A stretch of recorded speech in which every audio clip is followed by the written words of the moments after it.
वज़ीर-ए-आज़म नरेंद्र मोदी खिताब कर रहे थे। नाज़रीन आगे बढ़ते हैं। जमीयत उलमाए हिंद के जनरल सेक्रेटरी मौलाना महमूद मदनी का कहना है कि शहरियत तरमीमी बिल पर मरकज़ को इत्तेफाक राय कायम करने की कोशिश करनी चाहिए। उन्होंने इन ख्यालात का इजहार न्यूज़ 18 से खास बातचीत में की। सिटीजनशिप अमेंडमेंट बिल पार्लियामेंट में पेश होना था, लिस्टेड भी था। पूरे मामले पर बात करने के लिए हमारे साथ मौलाना महमूद मदनी साहब हैं। मौलाना, जिस तरह से ये बिल लेकर आया जा रहा है, लगातार इस पर सरकार जोर लगा रही है कि इसको पास करा लिया जाए। लोकसभा से पास हो चुका है, आज राज्यसभा में लाने की तैयारी है। ऑर्डिनेंस लिया है ना, जो चीज़ ये कर नहीं सकते उसको करने की कोशिश क्यों कर रहे हैं? आसाम के लोग इसके, आसाम ही नहीं पूरा नॉर्थ ईस्ट इसके खिलाफ खड़ा है। तो ऐसे में मेरे नज़दीक तो इसको इस तरह नहीं लाया जाना चाहिए, सहमति बनाई जानी चाहिए। अगर सहमति बन जाए और जो डायरेक्ट अफेक्ट पड़ने वाला है जिन लोगों पर, उनको साथ ले लिया जाए तो ये बेहतर होगा। लेकिन जिस तरह की हिकमत अमली दिखाई दे रही है इंतखाबात को लेकर के, घुसपैठियों को मुल्क में नहीं रहने देंगे, इस तरह की बातें की जा रही हैं और इस बिल का हवाला दिया जा रहा है।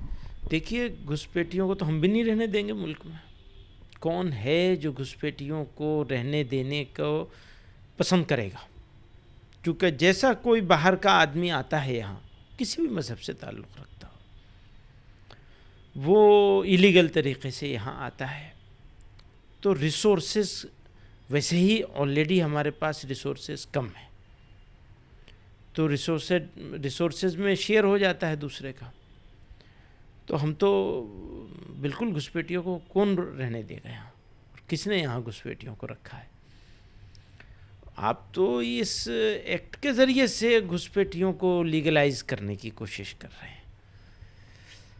हालांकि इन जनरल मैं इस एक्ट को भी कुछ गलत नहीं समझता, जब तक के लोगों की सहमति न बन जाए उस एरिया की जहाँ इफ़ेक्ट बड़ा पड़ने वाला है इस एक्ट के पास होने की वजह से, तो वहाँ के लोगों की सहमति के बिना ये नहीं होना चाहिए। इसके बावजूद कि इसमें मुसलमानों को शामिल नहीं किया गया है, आपको इन लार्ज कोई एतराज़ नहीं है? देखिए, जज्बातियत जो है ना, वो बुरी चीज़ है। मैं इमोशनल चीज़ों पर बात नहीं करना चाहता हूँ। मुसलमान नहीं रखे गए, अरे भाई, जिन बुनियादों पर उन्होंने जिन लोगों को रखा है वो बिल्कुल बेसलेस नहीं है। हाँ, उसमें तड़का ज़रूर लगाया जा रहा है, नमक मिर्च मसाला ज़रूर लगाया जा रहा है, लेकिन 100% बेसलेस नहीं है वो। तो मैं तड़का लगाए जाने के भी ख़िलाफ़ हूँ कि वो बढ़ा चढ़ा के नहीं पेश करना चाहिए। जितनी रियलिटी हो उतना रखो। इतना रखोगे तो फिर बहुत सारे लोग ऐसे हैं जो आपके साथ भी खड़े हो जाएंगे, लेकिन आपके साथ खड़े क्यों नहीं हो सकते? इसलिए कि आप उसमें नमक मिर्च लगाते हैं, एग्जिजरेट करते हैं उसे, उसके अंदर मुबालगा करते हैं, उसको बढ़ा के पेश करते हैं। तो बढ़ा के आप पेश ना करें और रियलिटी पर चीज़ों को रखें, तो बहुत सारे इश्यूज़ ऐसे हैं जो सॉल्व हो जाएंगे आसानी के साथ।